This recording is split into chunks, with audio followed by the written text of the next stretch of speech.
What? What? Why? Why would we throw this in there? Now, before we get into the final game, Central Fiction, I just want to remind everyone that these are fighting games.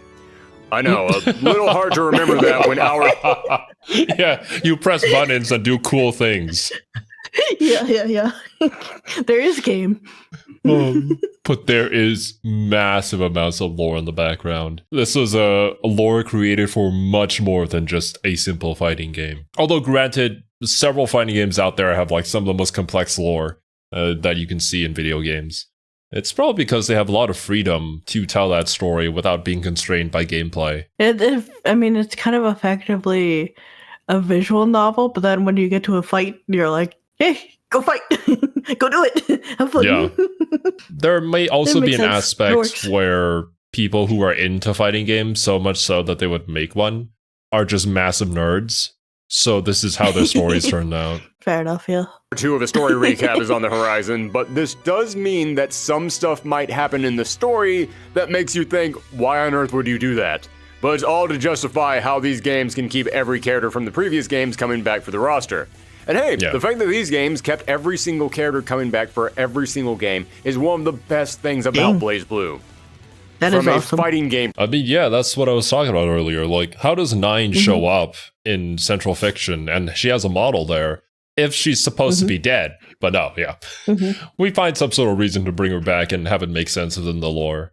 Which is certainly a feat without making it seem like super cheap and just unwanted. Like, come on, you gave them a satisfying death. Why'd you have to bring them back? But no, they actually have much more to do in the story. I feel like this story lends itself to stuff like that, where it's just kind of so balls to the walls crazy that like death is cheap trope just doesn't really matter at this point. I feel the same way about Guilty Gear as well, where it's just so unapologetically awesome that I don't really care if it doesn't make sense. It's cool, and it makes the game better for it to have that. So, yeah, I'm down to hold a little bit of disbelief, suspension of disbelief when it comes to the fiction side of things. I mean, that's my opinion with Kingdom Hearts 2. It's one of those where it's like, hey, I just enjoy it for the wild ride that it is. Oh, yeah. Well, that's the best way to enjoy stories, I would say. Like, why would you deprive yourself of enjoyment? For what reason? I don't know, but there's a lot of people out there, man. There's so many people out there that just want to be miserable.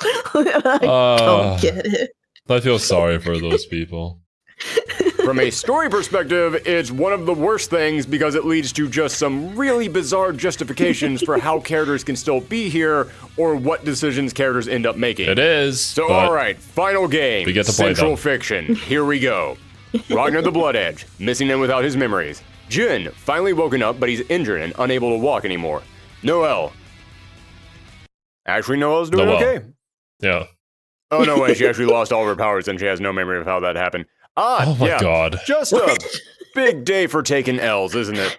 Jin? Well, we really did just a huge reset on everything. Just so we can open up the playground again and start things anew. Damn.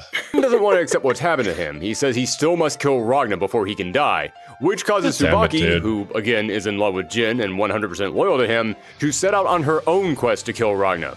But then Jin is visited by the spirit of Trinity Glassfield.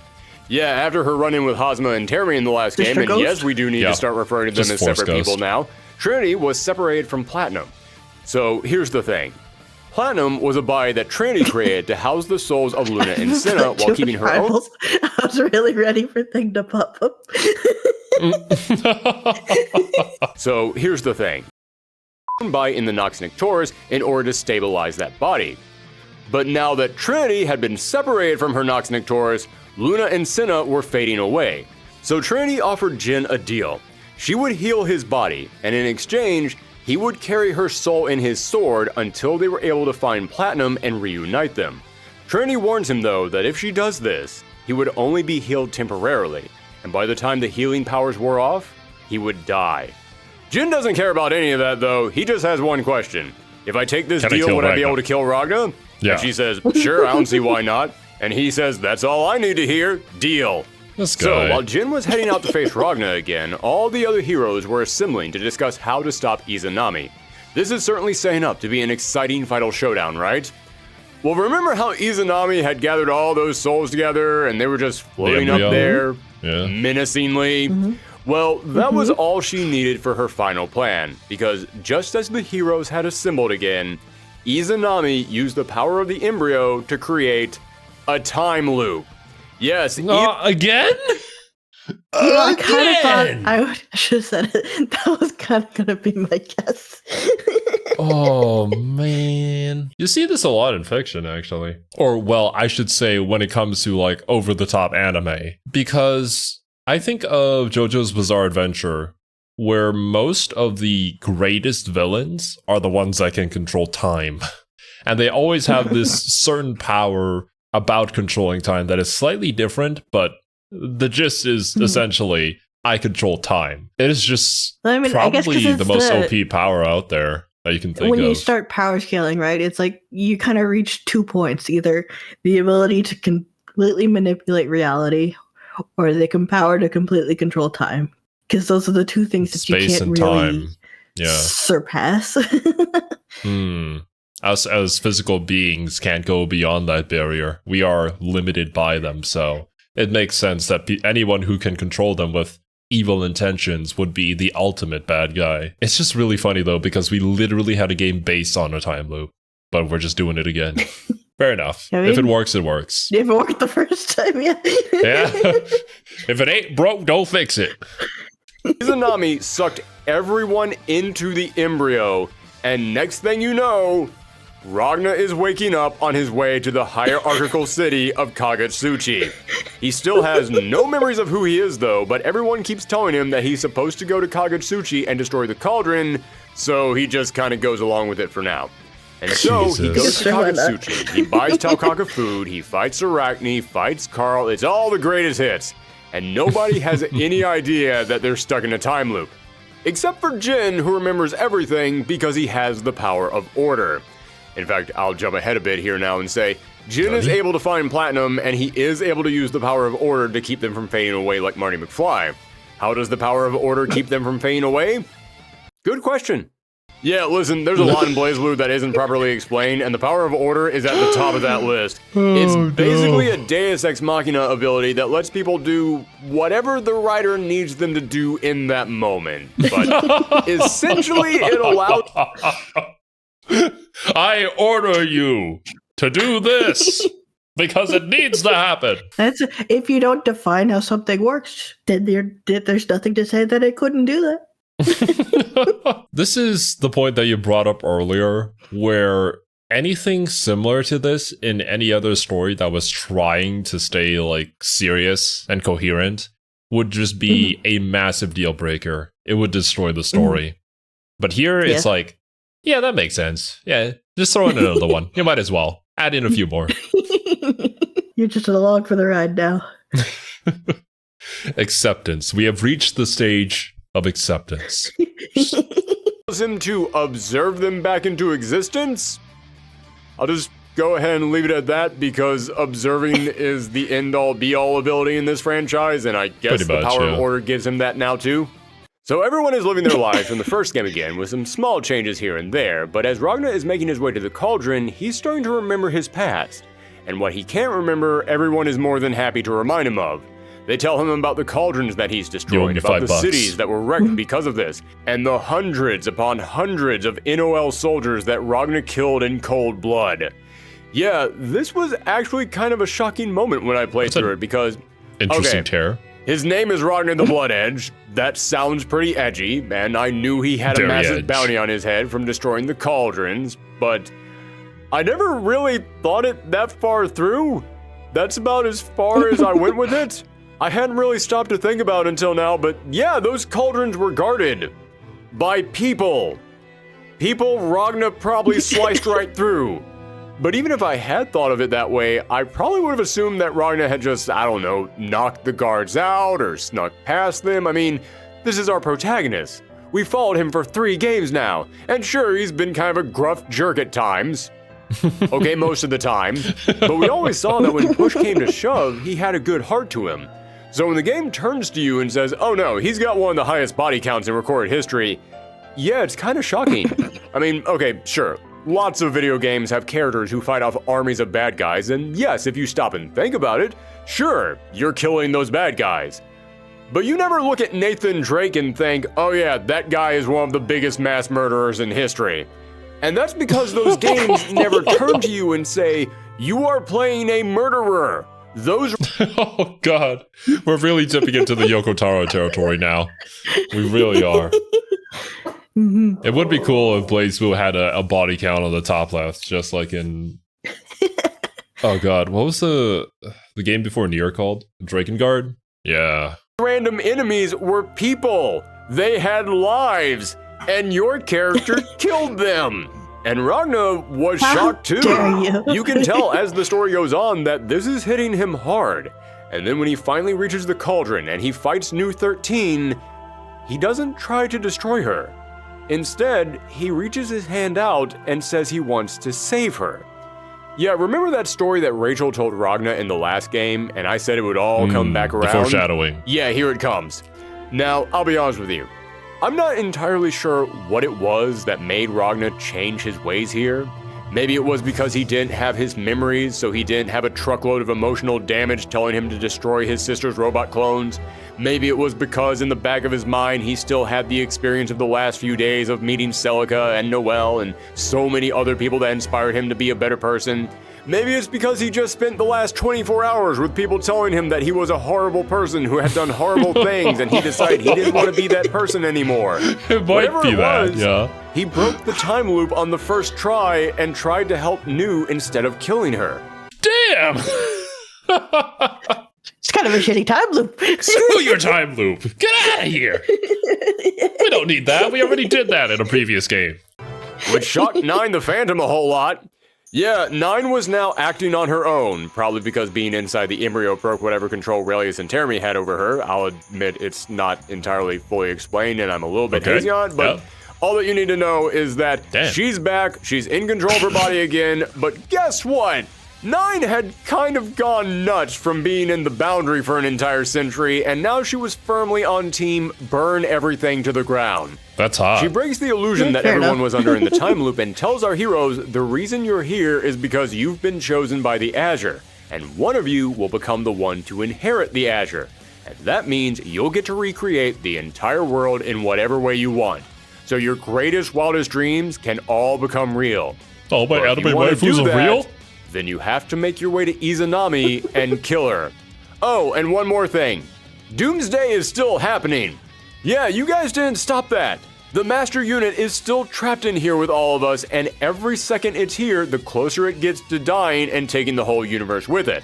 So you're on the clock, chop chop, you better kill Izanami quick. However, as soon as she tells everyone this, another phenomena intervention happens and everyone gets shuffled around. Ragnar meets up with Bang, and the two of them start traveling back to Ikarga.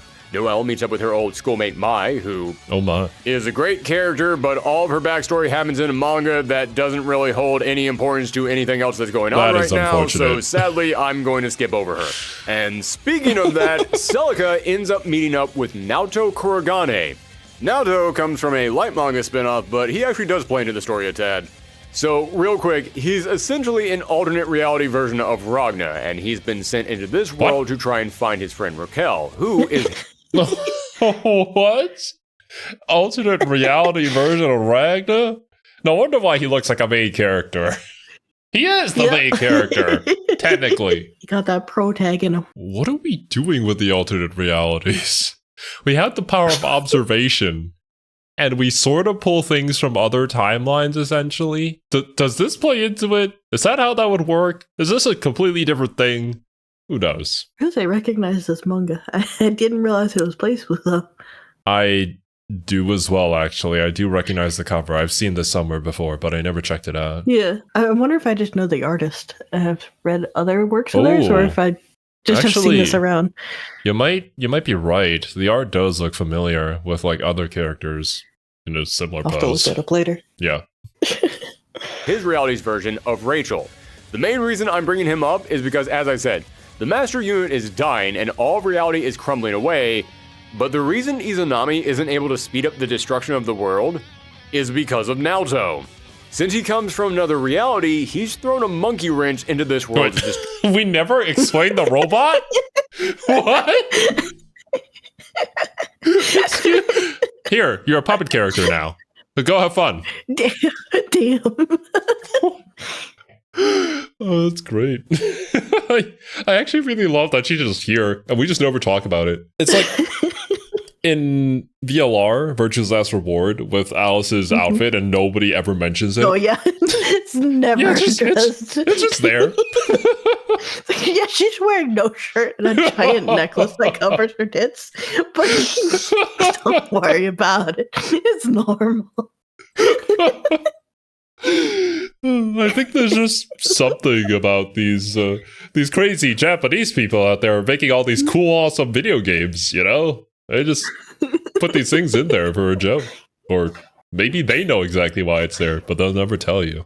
It's a little secret. Destruction. Think of it like this. If you're trying to melt a stick of butter in the microwave, but then someone throws in there a sheet of tinfoil, it's going to cause problems. Izanami is trying to run program worlddestruction.exe, but it keeps running into this one file that it can't identify, so it can't progress further. Oh, this is kind of like Into the Spider-Verse a little bit. Where like, you're obviously not supposed to be here. That's why the system is glitching. On his way to face Izanami, Ragnar runs into Rachel, but unfortunately, they also run into Azrael, who was able to free himself from Kokonoe's trap when the world got sucked into the embryo. Things look bad, especially for Rachel, who is quickly losing her powers.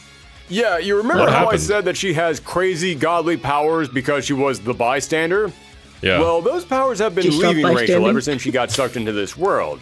But that's not because of the embryo or Izanami or the Master Unit or anything else like that. That's because Rachel was a bystander, and part of the deal of being a bystander was that you couldn't interfere with the course of the world. The moment you do, you lose and it. I don't know if you've been paying attention, but Rachel has been interfering a lot with the course of the world. Yeah. So eventually, the universe just goes, all right, you've been warned, Rachel. You're fired. You're no longer the bystander. Hey, who was that dancer that was leading that theater troupe? Yeah, they'd probably be fine with just sitting back and watching the world play out. Are you kidding me? Remember Amani Nishiki from the last game? That's the new bystander. So Ragnar is going to have to face off with Azrael alone, or so he thinks. Azrael says he wants Ragnar to get stronger before fighting him, and at that moment, Ragnar is then teleported away, as he is then summoned by the Master Unit to fight Izanami. Although Izanami is confused just wake to up see with him amnesia here. again. I wouldn't be surprised at this point, honestly. That's just a side effect of teleportation. I love it, though. It's like, well, you know, you're currently doing this thing, but we kind of need you here right now, so I'll put you here now. Because only the Chosen can exist within this world, and only the Chosen can face her. But Ragnar wasn't chosen, which might be why he lost his memories when he got sucked into the embryo. So Ragnar faces off with Izanami, and even though Ragnar had planned on killing Saya for years, after everything he had gone through, he decided he now wanted to save her. But Izanami just laughs this off and says that's not possible. And then she dives onto Ragnar's sword. It appears she's killed herself only for another phenomena intervention to start. Izanami says this is because that girl did not wish for this outcome. Who is that girl? Izanami tells Ragnar to look into her eyes, and upon staring into them, Ragnar sees a woman strung up, and Izanami reveals that is Amaterasu. That is the Master Unit itself. That is what is inside the giant robot god. It's a young woman who looks exactly like Noelle. Izanami then reveals that all of this was a trick. That this promise that you'll get your greatest wish and you'll get to reshape the universe as you want if you defeat her is impossible. Because Izanami is the drive of the Master Unit. That would mean a lot more to you if you knew what a drive was. A hard drive? Time for more explaining. In the game itself, drive is an ability that every single character has that's unique to them. But speaking in terms of the story, a drive is a power within your soul that the Azure gives shape to. At least that's how the game defines it, but I understand that that sounds really, really vague. Basically, if your soul is strong, then the Azure can bless you with a unique power. But you can also develop this drive ability if you get close enough and touch the Azure, then your soul will form some new power based on this exposure. It's really confusing, but all you need to know is basically Izanami is a part of the Master Unit's soul, so you can't destroy one without destroying the other, and remember, if you destroy the Master Unit, you destroy the world. So I guess So are we just screwed then? Are you kidding me? Time loop. Oh, that's the answer to everything. Time loop and forget about everything. We'll do this again. We'll go another round. We'll try something a little different. I guess it's kind of cool, though, that we're incorporating just normal fighting game mechanics into our lore as well. Yeah, I do like them. Because usually you'd see this in other video games, where we try to make the gameplay mechanic make sense within the lore. Fighting games usually just, we punch each other until somebody dies. the easiest way to explain it is think of it like this. Izanami is the Master Unit's stand. Hey! Some of you are probably still very That makes confused, sense. and some of you now understand it perfectly. Izanami do was indeed. created from the Master Unit's anger, hatred, longing for their existence to end, so they created a god of death. And now that god of death was making it so the only way to defeat her was for the Master Unit to die. And so another phenomena intervention happened. It's an and Ragnar was impasse. sent back in time to when he was traveling with Bang Again? a few hours earlier. And he realizes once again they were stuck in a time loop with everyone going on to fight and kill Izanami. But Sorry, every stop. time they tried to kill her, those fighters would experience My theory is Survey's the Master Unit at this point. They just want to see chaos unfold. To see how crazy the story can get. Yes. torment. They wouldn't get their greatest wish, they would only see their worst nightmares. And then they'd be sent back in time just like him. One thing I really enjoy about BlazBlue is that every single character's arcade mode is actually canon. I mentioned in Calamity Trigger, every character's story and arcade modes were part of the time loop, but this continues on in every single game.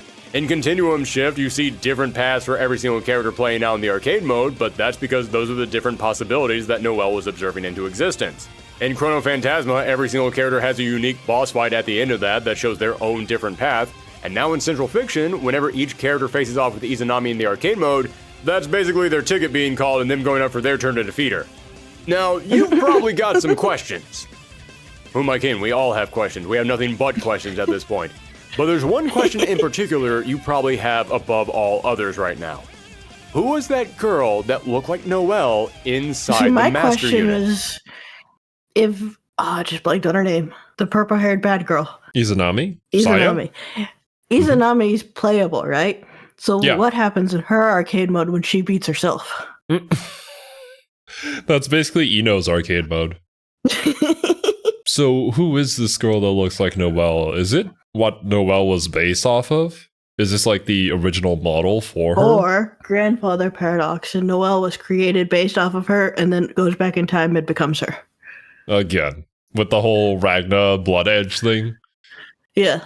But this is a Master Unit that's basically been here since, I don't know, the dawn of existence, I'm assuming? Are we going to go back that far?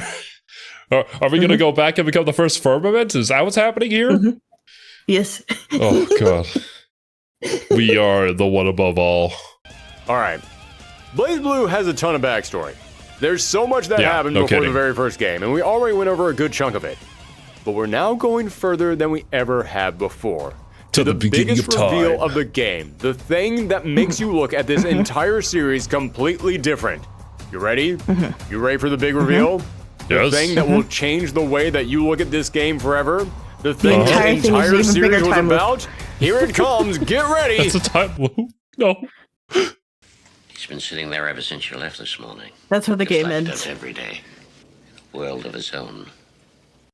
Shout out to the 5 people out there who are interested in learning the lore of BlazBlue and are also familiar with what Saint Elsewhere is. The tiny sliver of people in the overlap of that Venn diagram are currently losing their minds. Yes, folks, the entire world of BlazBlue isn't the real world. Ah. It is, Beautiful. but it wasn't the original real world. It was a fake world created by the Master Unit after the original world was destroyed. Yes, when Teremi originally escaped from the Master Oh Unit. my God. Well, okay. I have seen this plot point in several other media before, so it doesn't come as too much of a shock. Like, Shin Megami Tensei is basically this. The world was destroyed, but you live in a miracle of God. And the writer for Steins Gate also made another visual novel. I remember the name now, Anonymous Code, which is basically just a bunch of Earth simulators stacked on top of each other. I just read a manhwa recently that was about a bunch of simulations stacked like that. It was a romance, though. He fell in love with the person in the simulation that he started, but then he found out that he was also in a simulation. Oh, no. No. So he's like, well, if I'm real, that means they're just as real since we're all in the stacked simulation. Yeah, who cares at this point? I'm gonna get the girl. I mean, the Matrix exists. Ghost in the Shell is also a really good example of ideas like this. Pretty popular for a sci-fi, but bang. Like, I can see this really hitting somebody who's not savvy with the genre, who's been playing through all these games and like, what? That, or there might be people who are like... I want to see that reaction. I want to see the person who's so blind to sci-fi story tropes going through BlazBlue for the first time. That, yes. I want to see that reaction. I would pay money for that. Someone who's gone through that, tell me and I will watch it. I want to see it. That would be beautiful. Bro, BlazBlue would be like throwing somebody into the Atlantic Ocean without any life vest and no swimming training.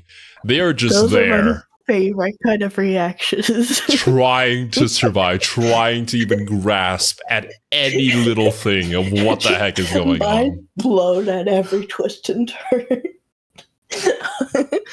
That kind of person doesn't exist, right? It's impossible. There's got to be some level of cultural osmosis. I don't know, but I want it.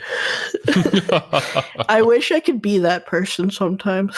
I wish I could forget about the things that I know sometimes so that I can enjoy it from a completely fresh perspective. I wonder if there were people who were also disappointed by this reveal, because there are some of those stories where it goes in a similar direction, where it's like, oh, it was all just a dream. But I suppose it's in the matter. It always comes down to stakes, right? Because there's still stakes in this, so so who cares if it is a simulation or was that's a good point. Because the reason people hate that it was all just a dream trope, right, is because it removes any stakes set up leading up until that reveal. All the emotional moments that you had with the characters just don't mean anything anymore. But here, that's not the case, which is why, I see. Manipulated scientists into discovering the boundary, and there they found the Looney Tunes-style human-shaped hole in the wall that he left when he broke out. These scientists realized this was a way for them to gain ultimate power and be like gods. So they tried to explore the boundary, but quickly learned that humans couldn't survive in it. So they created the Prime Field devices, and they sent their first model out, who from this point forward will be referred to as the Original, and the Original made contact with the Master Unit and merged with it. The scientists were excited because they assumed this meant that they would be the ones controlling the Master Unit, but just like how Susanoo started as an empty suit of armor and then slowly grew a soul, the Azure in the Boundary caused the Original to also grow a soul, and it didn't want to obey these scientists. And because all the Prime Field devices are linked, the Original's awakening caused all the other Prime Field devices to grow their own souls and minds and start thinking for themselves as well. But don't worry, these Prime Field devices just wanted to be friends. They wanted to work with humans and to be treated as equals, like living beings with rights and dignity. To which the humans said, "It's bringing love, don't let it get away! Break its legs!" Yep, humans being humans proceeded to fear people they did not understand and declared war on the Prime Field devices. And so the Original had to sit there in the Boundary and watch as their own kind was slaughtered. But the humans went a bit overboard in this war. Not only did they build their own fake robot god, the Takamaka Heart, to try and rival the Master Unit, but they also wanted to build a greater weapon than the Prime Field devices to wipe them all out. That greater weapon? The Black Beast. Yes, the very first... This is really a story of mankind creating its own destruction. We are our own worst enemy. We're literally the one holding the gun. We're the only one holding the gun in this situation. And there's so many stories that talk about this, and yet we still continue to do it.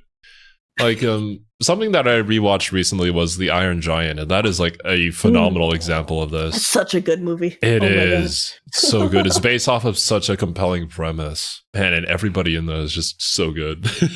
I don't know. That movie deserves all the praise that it gets.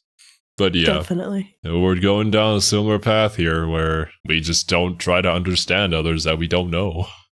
We can't comprehend them, so we shoot them first. The problem, well, in the story, but also in reality, is you can't undiscover something, right? I wish I could. Once technology advances, it doesn't go back, so you're left constantly playing catch up with yourself, basically. And because when you create things like, the nuclear bomb, it's like that now exists and that doesn't go away. So then you have to come up with ways to deal with that, the fact that that exists, which then is going to continue to create further things that you then have to deal with. And Yep.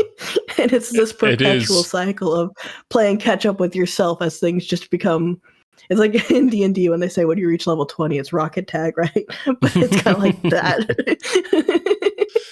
Well, it's funny that you bring up the nuclear bomb. That is actually such a good example. It inspired a man to say, I am become death. Like, he knows what happened and what he's done. Yeah. I suppose the Black Beast, honestly, is probably a direct comparison to, like, a nuclear bomb. Because when the Black Beast died, it made the Earth uninhabitable completely. Yeah. Except for on the mountains. So, yeah, it's sort of like a fallout. Black Beast was created to try and take out the Prime Field devices, and surprise, surprise, the humans couldn't control it. It ended up rampaging across the entire world, destroying every single human until the Earth was nothing more than a flaming, scorched wasteland. Experiencing a great sadness over all this, the original used the power of the Azure to create a brand new world as if none of this had ever happened, and nobody would ever know about Intervention the past. from God, yeah. Except for Yuki Terumi, who, remember, is immune to phenomena interventions, meaning even though the rest of the world was rewritten around him, he stuck around, ready to try and destroy the world all over again, and this time take the Master Unit with it. But wait! All this universal creating dream logic goes even deeper. I mentioned Izanami was a part of the original. Well, so were all of the other Morokumo units. Izanami was the original's response to the death and destruction she had witnessed. Lambda was the embodiment of the sadness she had experienced. Nu was... Okay, I've been told two different things about this one. I've seen people say that Nu was the original wanting someone to come and rescue her, which is why she's so love-struck over Ragna. But then that raises some questions about why she also wants to kill Ragna. Why is she Yada? But then I've seen other people saying that Nu was the original's longing for a family, which makes her obsession with Ragna even creepier. Ew. So, yeah, I'm going to stick with that first theory that she's her longing for someone to come and rescue her, because then it at least makes that moment where Ragna offers to save Nu kind of sweet. And Noel was the original's longing to be treated as a normal human being, but here's the big reveal. Ragna? Yeah, he is 100% a creation of the original, and I don't mean there like you go! Hey, we got something! Hey! I'll take those points. So, why did we create Ragna? In order to create change in the world? Ragna is like our wild card. Everything in this world was created by the original. No, I mean Ragna was specifically handmade, custom ordered by the original to be the person to come and rescue her. Yeah, he is the valiant knight in that story that Rachel was talking about in the last game. In other words, he's the character that the original created to be the center of this entire story. He is the central fiction. That's why every time that the Takamagahara needed to reset the time loop, they would destroy Kagetsuchi. Because even if this was a time loop where Ragna didn't become the Black Beast, that attack would still end up killing him. And that would force the original to reset the loop to try and save Ragna. That's why they reset. It's also probably another reason why Terumi made sure to torture Ragna as a kid but not kill him. If he killed him, it would reset the loop. But by torturing him and filling him with rage, it made sure that it turned him into a dark, angry edgelord who wanted to kill people rather than a heroic knight in shining armor that wanted to save people.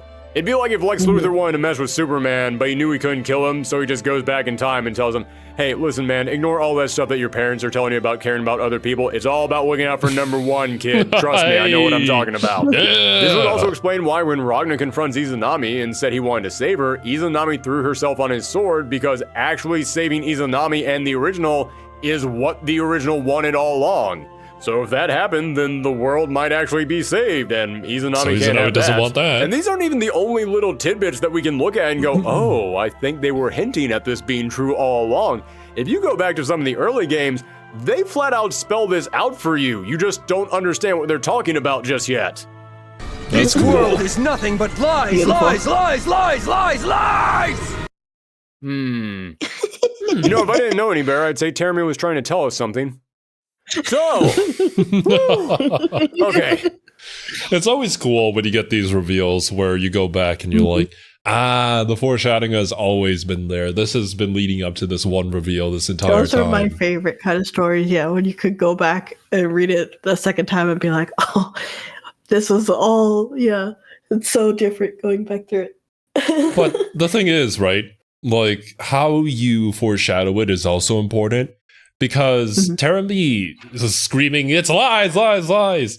He could be referring to a million of other things.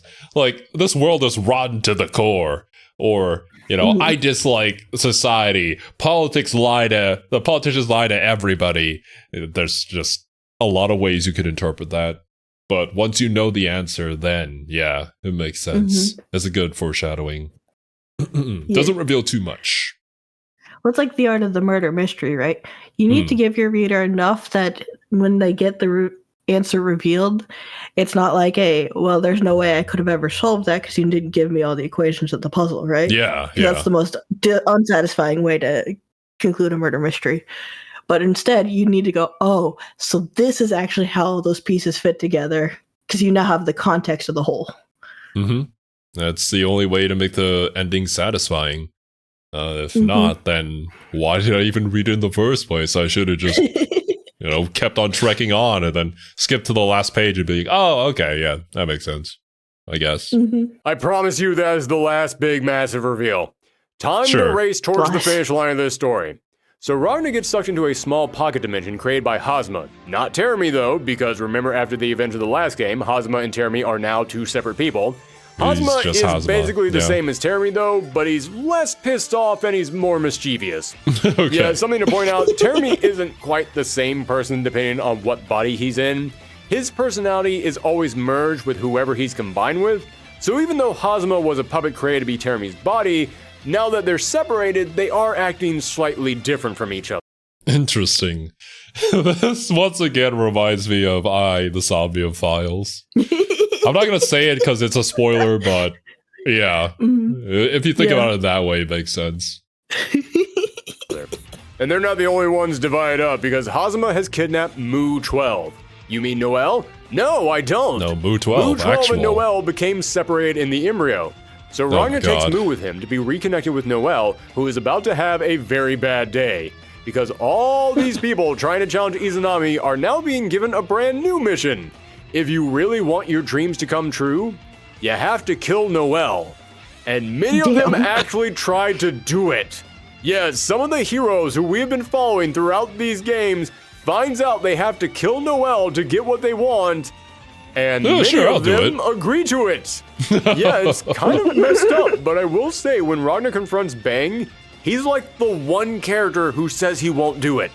Yeah, he could have his home back, his nation could be rebuilt, his master and his clan could be revived, but he would never ever consider harming an innocent woman to make that happen. Bang Shishigami, treated like a joke, what a guy. But he's the realest dude in this entire series. So Ragnar has to protect Noel now, but he has an idea. Remember, the Azure Grimoire has the power to absorb souls, but with some concentration, Ragnar can absorb just a part of the soul, specifically a person's dream. Wait, how did Ragnar learn to do this? and also, have we explained really the concept of what a soul is? Not that I know of. Maybe they have a game and we just don't know it in the summary. Potentially. But man, these are things you'd really have to define. But then again, there's a lot that we haven't defined, so at this point, acceptance. Ragnar knows how to do this. Dreams. And I don't mean the dreams that you have when you're asleep. No, I mean your goals. The things that you want most in this world. In other words, the things that all these characters are fighting for. So Ragnar goes from one character to another, fighting them and then stealing away their memories of the things that they want the most, making them no longer interested in fighting. Oh my god, Ragnar. Here, I'll take away what you desire the most. Now you don't desire anything, I guess. The thing that drives you. I'm just gonna take that. Oh god, this is Persona 5 territory. Don't they just become like an empty husk after that? Just like, I'm sorry for all the things that I did. I'll just live my life being nothing, I guess. Maybe it's not that extreme or dramatic. But then again, we haven't really explained it. It has to be if they're willing to murder someone over it. Or, I mean, like, the consequences of taking that dream away from them. Maybe they'll just go back and be normal, I guess. Instead of becoming nothing, you know? Just becoming an NPC. Maybe. But some of these things have defined their entire characters. We don't think about it too much, okay? Fighting Izanami or Noelle and trying to get the Azure. However, he is also stealing everyone's dreams for another reason that I'll get to later. No! That is the final. I'll get to it later in this video, I promise. So, now that Ragnar has snapped everyone back to their senses, they all team up again, and Noelle and Mu-12 merge back together. Yeah, they're all normal. They realize that the only way to stop Izanami is to stop the phenomena interventions. Now, the Master Unit was causing some of them, but 9 was causing the rest of them. So, they had to go and stop 9 and destroy her Nox Nictoris, Requiem, which was basically a giant god inside of a jar. They go to her lab, fight 9, who is kicking their butts, but then 9 sees Celica, and she freezes for a moment, giving Ragnar the opening he needs to defeat her.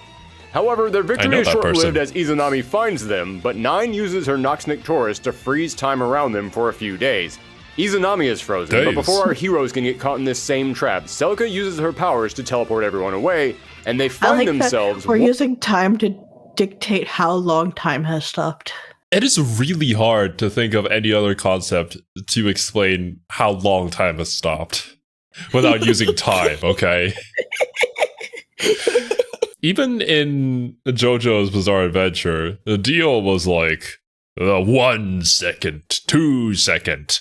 I know that I'm using time to count time being frozen, but I understand it is impossible to really understand, so I'm just saying it like this. Haha. That's just how it goes. I guess when we do actually figure out how to control time, if ever, then we'll figure it out on what we're gonna call it, okay? For now, we use concepts that we know.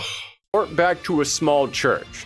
The exact church where Ragnar, Jin, and Saya all grew up, now fully rebuilt here in the Embryo. The team takes a few days to lick their wounds, realizing that as soon as 9 spell wears off, Izanami will be freed again and the world won't have much time left before it fades away. And speaking of fading away, remember, Celica wasn't really herself. She was a clone of the original Celica's soul. And because of that, she had basically been living on borrowed time, and the amount of energy that she had to exert to get everyone away from 9's trap before they were frozen in place used up what little energy she had left. She's able to spend a few final days with Ragnar and her friends, and then wishes the heroes good luck as she fades away. So, with time running out, Ragnar, Jin, Noelle, and Rachel all head back to Kokonoe and Kagura's headquarters. There they're joined by Hakumen. Hakumen then reveals that the reason why this timeline has gone so differently from his is because of Noelle. Noelle didn't exist in his timeline. Which doesn't really make any sense because we saw the timeline where Hakumen was Jin in the first game, and we do see him interacting with Noelle. Although, after he interacts with her, he then starts screaming out, "Who are you?" So maybe the Noelle that he was seeing was Noelle from another reality that the power of order was allowing him to see. God, this is all just too confusing. What? What? Why? Why would we throw this in there? Okay, I need to know, is this actually explained? Is it the power of order thing? Or is it more so just an oversight? that, we kind of needed Noelle in the game, and this is just how it turned out, but we also wanted this plot point, so I feel like I recall seeing comments about people talking how BlazBlue didn't retcon any lore, so I don't think this would be a retcon, but... I mean, that depends on how you define a retcon, right? I guess. We did introduce this power that can basically do anything that it needs to do, so in that aspect, it doesn't break the lore, it's just the lore was already in several pieces in the first place, so... Because theoretically, recontextualizing anything can be considered a retcon. Theoretically, yeah, but I don't think most people would consider that a retcon. Well, if you introduce something, like, yep, this is a thing, and then you come back later and be like, well, actually, you interpret it like this, it wasn't that at all, but it means this. It can all still line up and make sense, but it's like you've gone back and changed what the original intention was. Maybe. Or maybe I was reading that in the comments about the Tekken lore, but I feel like you don't have a story like this without retcons. I'll be completely honest. They can be subtle or they can be better implemented, but things are going to change and be recontextualized, I feel like. I think maybe I'm wrong. Yeah, maybe. And I don't think that's a bad thing. Mm-hmm. I don't personally have if it enhances the story, why not? Yeah. But I definitely can see how it would lead down that path because of just the way that we write the story being such free-flowing and ever-changing, and we may not exactly know where we're going to be going with it, but we have a vague idea. You could argue every time loop was a retcon. You could. It kind of is, technically speaking, but also it's just like a really cool idea in order to make sure that everything stays canon and that characters get to have their moment to shine. So I would accept that. Hopefully we get an explanation. If not, it's fine. It is what it is. You know what? Screw it. We're almost done. Just go with it for now. Yeah. So basically, they say Noelle is a 1 in a million possibility because since she was created when Taki Mikazuchi attacked the lab that she was being created in, it caused her to be born with incredibly high powers. This is why even at a young age, she was able to summon out her Nox Nictoris. It's why when she looked into the boundary, she was granted the Eye of the Azure, and it's why out of all the Morokumo units, she's the one who was able to become a Kusanagi Godslayer. And it's because thanks to the power that was used to create her, Noelle is the Morokumo unit who is most closely linked to the original, and her soul is connected with hers. Which also means that it's connected to all the other Morokumo units. So their new plan is now to go to Izanami and then have Noelle absorb Izanami into herself. So they make their way towards Izanami, but because of some very convoluted magical mishaps, the whole team gets split apart and ends up facing off with different threats. Jin and Kagura face off with Azrael, Hakumen and Tsubaki face off with Relius, it's a fighting Rachel game. is kidnapped by Hazuma, and Ragna and Noelle face Izanami. But there's another bit of bad news that just reared its head. You see, the Master Unit had been dragged into this world, but the Azure still existed inside the boundary, and the Azure itself is a living thing. So it decided to activate its own defense system in response to everything that was going on. She's finally here. It called upon a robotic soldier from another reality, S. A robotic soldier from another reality. Well, we did bring an alternate version of the main character from a different reality in here, so we might as well. Somebody to match him. S is from the visual novel spin-off X-Blaze. And just like the mangas, I'm not going to get into the whole plot of them. I will say that the X-Blaze games are unique because they do provide some information on the inner workings of the BlazBlue universe.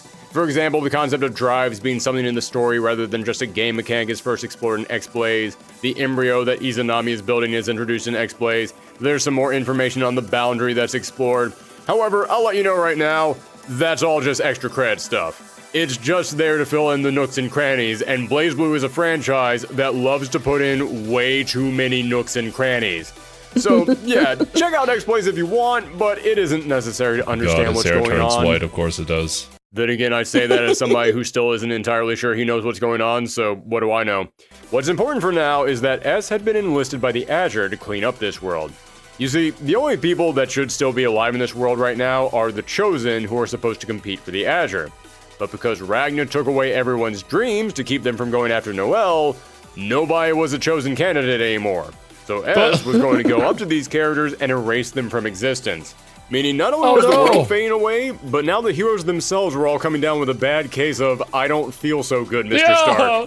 Ragna and Noelle were able to beat Izanami, with Noelle absorbing her into herself, meaning now Noelle had the memories of being Saya, making Noelle, for all intents and purposes, Ragna's sister. But little by little, the world was still being chipped away. They had to do. But technically, they're not related. Knock it out of here. I'm sorry. That was too good. Something about the Master Unit. Unfortunately, New 13 pops up and Ragna has to beat her one final time. Not the yonder As a raid. result of the battle, the heroes were distracted and Yuki Terumi pops up God and damn it, takes this out guy. Hakumen. He's still here. Terumi then takes Hakumen's armor and hops into it himself, causing him to turn back into his original self, the Susanoo. Susanoo grabs Noelle and the Master Unit and vanishes with them. They realize that he must have taken them outside the embryo, into the space where their world used to exist, which is when they finally address what they've all feared. Everything outside of the embryo was gone. They hadn't just been sucked into this little tiny ball of souls, and as soon as they managed to break it, they'll just go back to the real world. The real world was gone. The world they used to know had been turned into nothingness, which means they either got the Master Unit back and used its power to restore reality, or all was lost. Now, you might be wondering, why did Terumi take the Master Unit and Noelle away? Didn't he want to kill them? Why didn't he just do that here and now? It's because even at his most powerful in the Susanoo armor, Terumi still couldn't kill the Master Unit.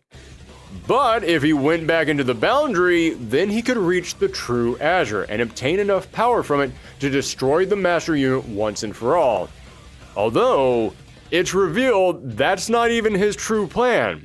His true plan isn't to just destroy the Master Unit, it's to force the Master Unit to create new worlds for him that he can then keep destroying. He wants to force the Master Unit to watch him destroy her creations over and over again until the end of time. You know, Terumi is such a petty bitch. He is. This guy, calm down. Jeez. I will torment this tiny child so I shall live immortally within his mind. I shall torment God herself and destroy all of her creations forever. Like, what? What happened? Why do you exist? Damn it.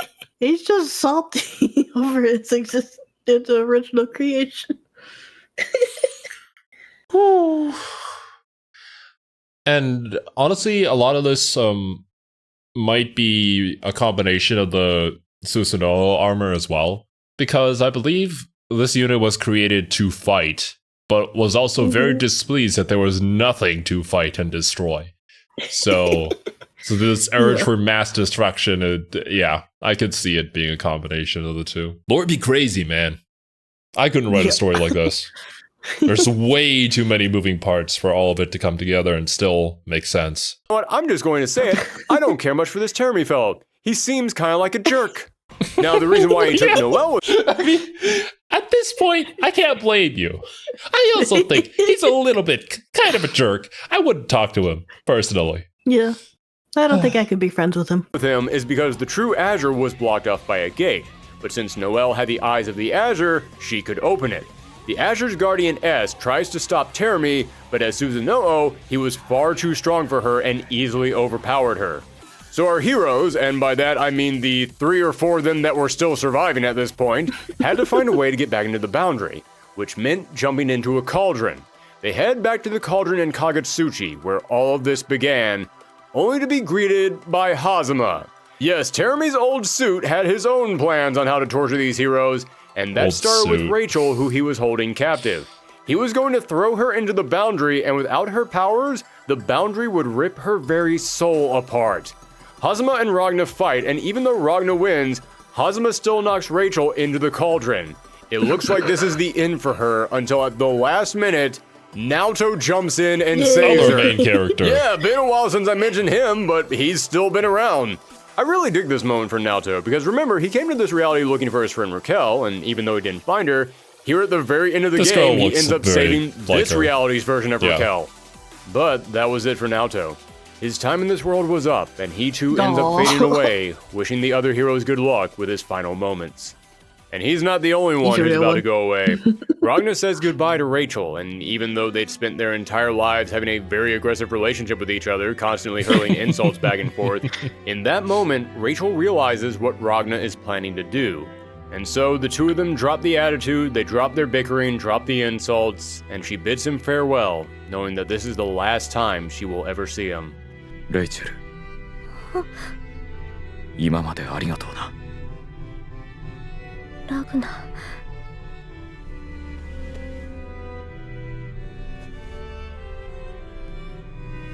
そして、さよならだ。Thanks for everything. Ragna Very and Jin old, tiny confront girl. Termi, and they're able to beat him out of the Susanoo unit. But the gate to the Azure has opened, and Ragna follows Termi inside, where the two of them have their final battle. And there, just moments before Termi can gain the power of a god, Ragna takes on the form of the Grim Reaper that he had become known for, and he's able to strike down Termi for the final time, killing him for good.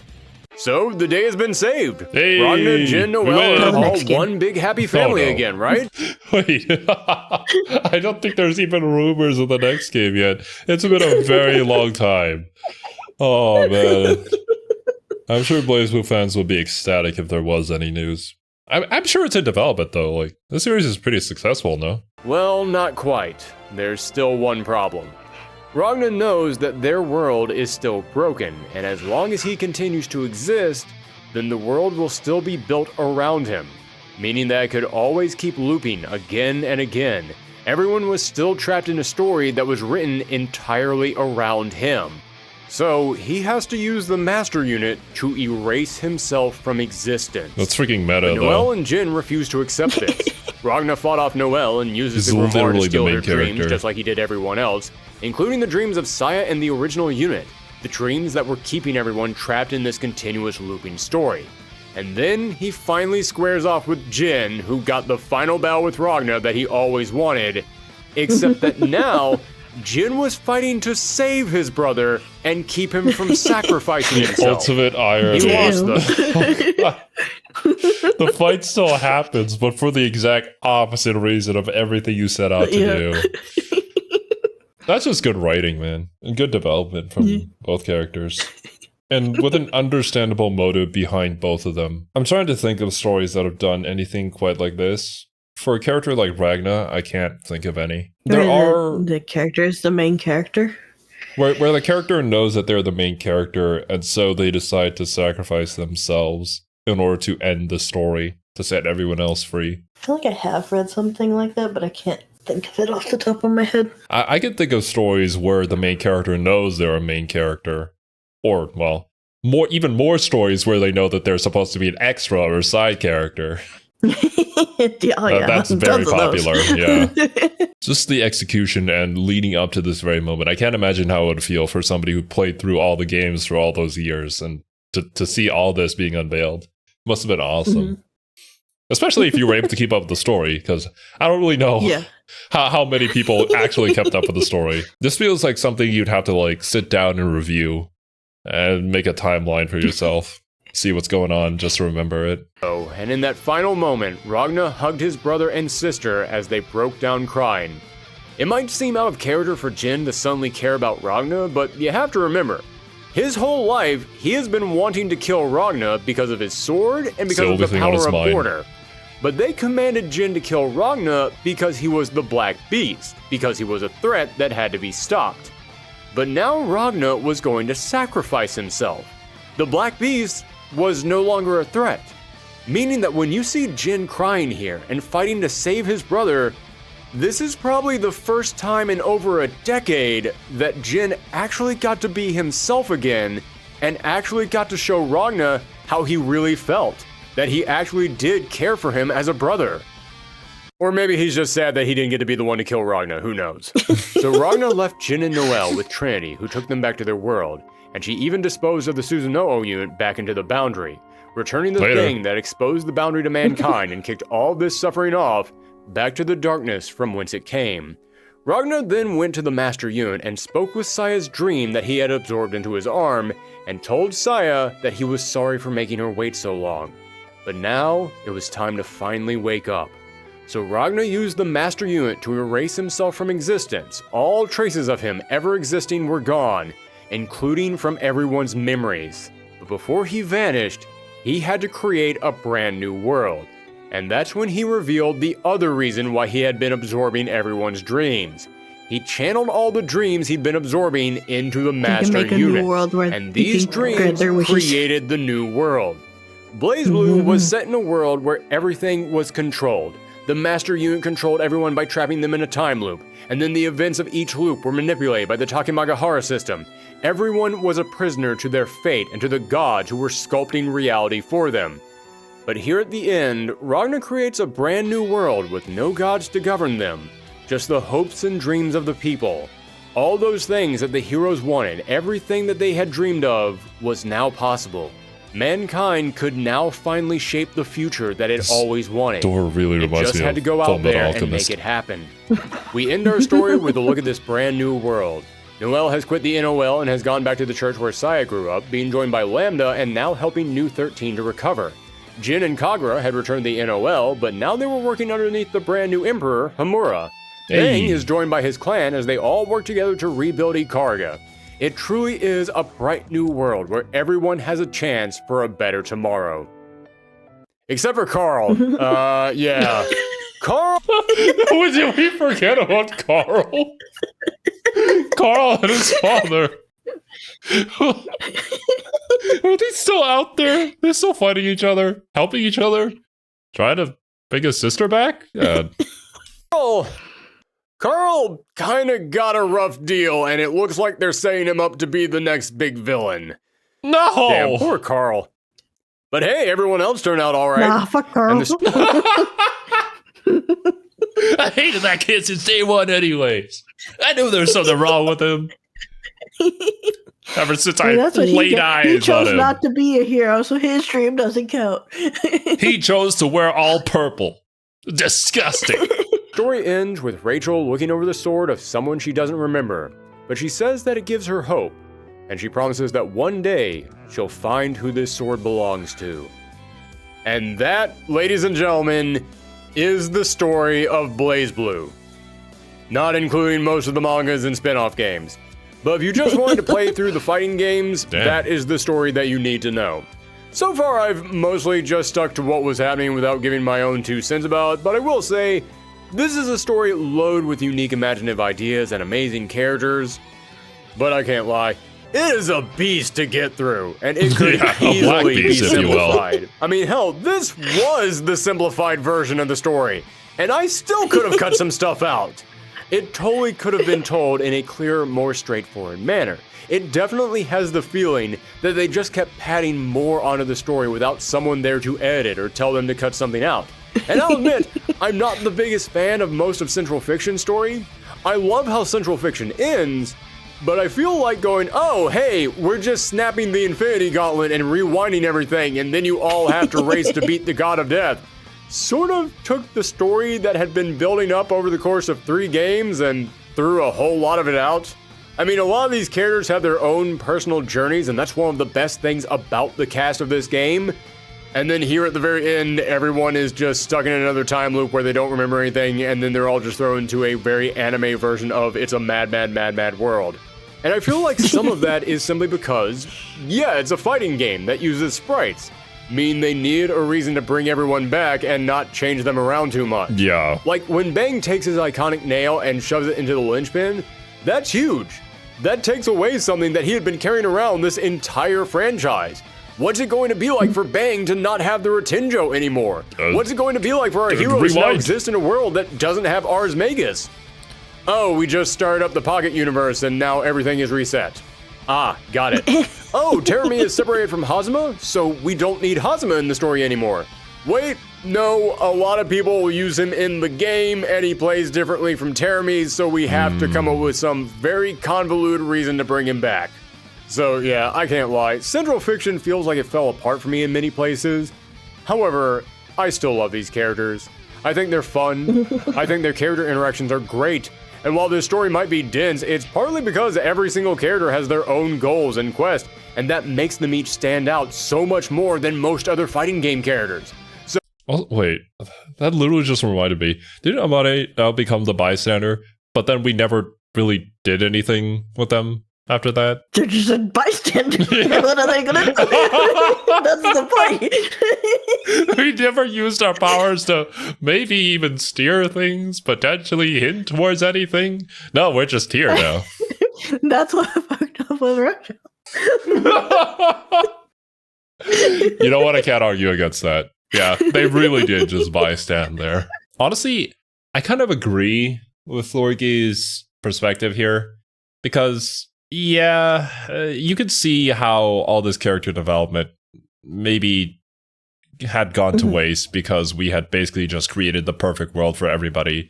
So everything that happened to them didn't happen anymore, and now they're just happy. It's like, cool, I guess. I love the character, so I like the ending, but maybe not as satisfying as it could have been. It comes back down to, like I said before, right? Stakes. Stakes are what make story, like the conclusion, mean something. So, obviously, I haven't played through Central Fiction, so going through it, I don't really know what the payoff is versus like how much of the stakes were lost in this entire plot point. Yeah. But it sounds like from Thorgi's opinions of it that maybe it feels like a lot of those stakes were removed. Like a lot of the repercussions, a lot of the weight behind actions kind of soften when you set it up like that. Hard to say since I haven't actually gone through it myself. So yeah, I'm conflicted on it because the lead up to it was compelling, and I do like the idea. It's just that in retrospect, maybe we could have done something else to make it hit more and last longer in the memories of all the people that played the game. Yeah. I don't know exactly what you would do, and I understand that there's quite a lot of limitations on you as well, because you have to bring these characters back. You have to figure out a way to bring them back because you're a fighting game. You need to make sure that their kits stay the same, and you need to sell that DLC, baby. So here's my question then for BlazBlue fans. Would you, like, in this hypothetical new game, if Carl's the main bad guy or whatever, like if you got a new BlazBlue, would you want them to continue making sure that every character could return and be as they were? Or would you be okay with kind of a reset and having maybe not all the same characters, or have the characters be a little different, or, you know, not being held to that restriction like they have been previously? I think it would be awesome if the characters did evolve past their games. Like, I play this style in this game, but because of things that happened in lore, I now have a completely different moveset. Then you have the potential of saying, like, this character is dead, so Celica can't come back, right? So to have maybe Bang's progression, you lose Celica as a playable character. But then you have other characters. Plus, afterwards, you could just sell DLC for that character without really having a lore tie-in to that. That's they could right. just be there. I feel like, for me personally, I would rather that. But that's why I'm curious for the BlazBlue fans, right? Because what does my opinion matter? Right? Yeah, we're just outsiders. We are the bystanders to BlazBlue, so. Yeah. For me personally, I would prefer it if the characters did evolve, but later on they maybe ported over their older kits in some sort of DLC fashion, and you could still get to play them without there having to be some sort of lore tie-in, so that the lore could evolve naturally and the characters could go through all their arcs and become the new versions of themselves, you know? I think that would be cool. This is kind of a similar but different problem that Pokemon's been facing for the last few generations, right? You see that there's so many Pokemon at this point that it is such a undertaking to be like, yeah, you can play every Pokemon that's ever existed in this current game, right? It's a monumentous task, even if you just take their kits exactly as they were previously. Yeah. So it's like, Game Freak and Pokemon Company as a whole made the unanimous decision of like, okay, we just can't sustain that. And so not every Pokemon will be in every Pokemon game going forward. Mhm. So if you're someone like I had this, so it's like my favorite Pokemon was not in the game. And I'm like, well, that sucks. But like, those are the costs that you get for, I guess, going on for so long. Progression. With progress, things get left behind. And new things come about. For a fighting game, though, I understand why somebody would want their main in the new game, because you played that main. You mastered their moveset. If they change anything about that, then you have to relearn it. So, But then the question comes back to, what's the point of making the new game, right? If it's just for story, you didn't have to make a game for it, right? Well, you add a few new characters, too. But then that could be DLC. Good, yeah. Curious to know what the longtime BlazBlue fans think. This is just our perspective. The legit Weebs retrospective, if you will. Even with the problems that I might have with this story, it's a great vehicle for some amazing characters. But what do you think? As I said, I wanted to make this not to be the complete 100% guide wiki on tape version of BlazBlue. I wanted to be a summation of the story in a way that people could understand, because damn did BlazBlue really need a video like that. For sure. And I really hope that I was able to accomplish that. I hope someone out there who has always been curious about these games understands it better now, and maybe someone who was intimidated to get into these games because they felt that the lore was just too thick now feels like they can finally jump in and give it a try. So let me know how you felt about today's video in the comments down below. You know what? Let's get a comment train going here. Everybody let me know in the comments, who's your favorite BlazBlue character? Just let me know who your favorite is and let me know why you like him in the comments down below. And if you want to follow me around the web, you can find me on Twitter, Tumblr, Instagram, all at Thorgi's Arcade.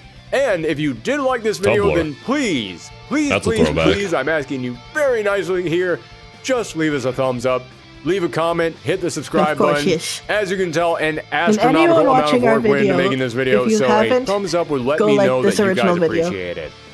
Also, it lets YouTube know to share these videos around, so that's also nice. And if you also want to help our channel grow, then feel free to share these videos around the web. I see you guys doing that all the time, and it really does help to grow our audience. Hey, we got recommended this video. Lastly, if you want to go one step further in supporting us, we do have a Patreon now where you can vote on polls for upcoming videos and get sneak peeks at what we're working on next.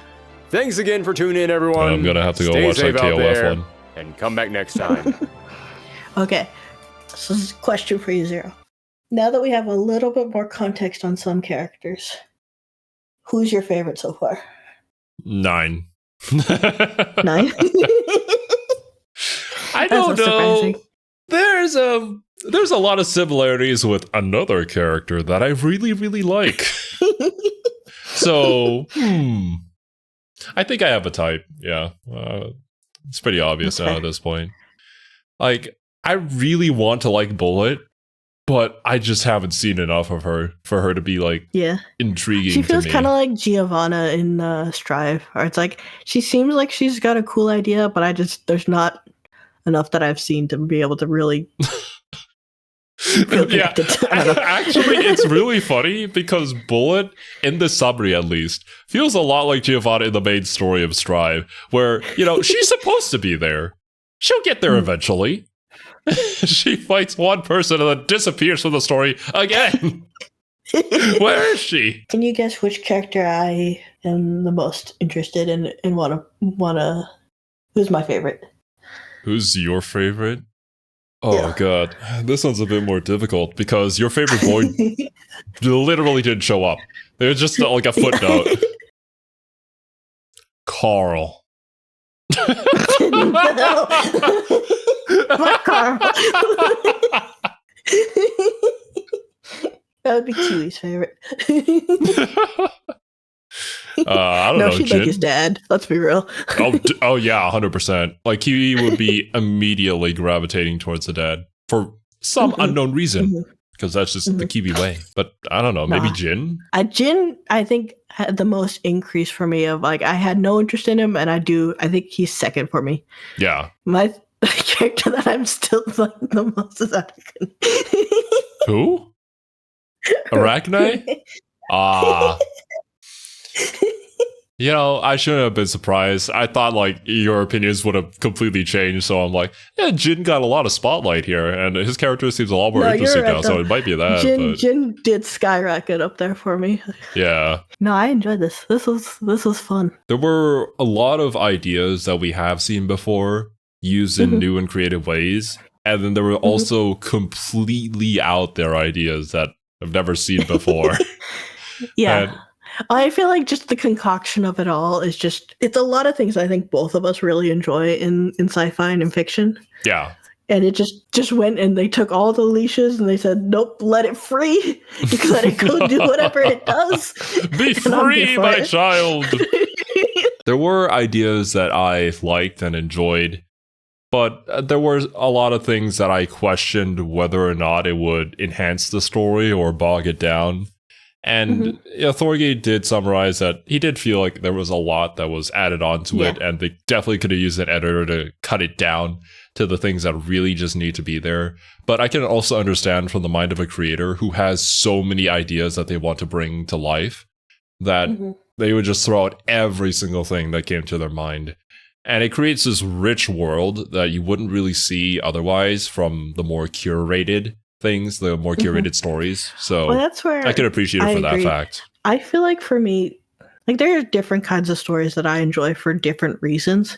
For stories like this, so stories like Guilty Gear or Kingdom Hearts or any of those that are just kind of a convoluted mess. They have all these big grand concepts and they kind of throw everything at the wall to see what sticks, right? But if you tried to rein them back, if you tried to make them make sense to a lesser extent, right? I think you lose everything that makes them fun. 100% agree on that. That's the entire reason why you enjoy them, because they're a mess. There are definitely flaws in this type of storytelling, and they will never be perfect. But I don't think you can have a story like this and have it be narratively perfect. Exactly. Creating that restriction on yourself to be perfect would just mean these type of games wouldn't exist. These stories wouldn't get told. And the world would be a much worse place without them. So I can understand why this wouldn't be the kind of story that people are into. And I think Kingdom Hearts suffers from having a lot of eyes on it. So you have a lot of people who just aren't into this kind of storytelling who will sit there and shit on it and bash it and be like, this is the worst thing I've ever heard. But it's like, it's a type of storytelling that if you're into it, you'll love it. If you're not, it's not for you, and it never will be. People just gotta be more open-minded.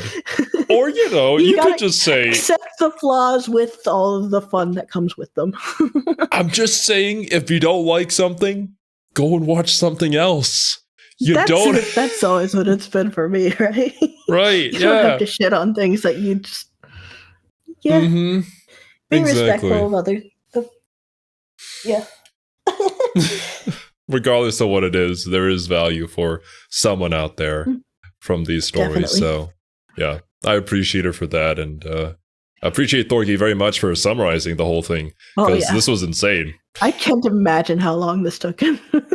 I can already see like the diagrams and all the like red dots connecting with each other, trying to make sure that you tell the story. That one meme with all the red strings. Oh yeah, exactly. That was me trying to figure out Kubadeska Nanika, basically. Yes, it's another story like that. Oh man, you really love these complex stories that are like super out there. I do. And thank you to you guys for recommending this series. Personally, I'll probably check out the other fighting game retrospectives that Thorgi has, because there's a ton of series that I'm personally interested in. Not sure if Serbi will join me for them, but I don't know, we'll see. Yeah, I don't know. You never know. I might convince you to at least check out the designs of characters. I think that video was super fun to do. I'm always down to check out some designs. I would do that, definitely. All right. Heck yeah. Thank you guys so much for watching. I hope you guys enjoyed your time here and hope you all have a wonderful rest of your day. We'll catch you guys. Actually, wait a minute. After this, what do we have? I guess we just stream the game? Well, we'll have to find out. We'll see. I still have to do some testing on the streaming and whether that will work or not, but maybe. maybe you will see a stream or two. I'll let you guys know in a community post if that happens. But yeah, catch you guys in the next one. Later, dudes. Bye-bye.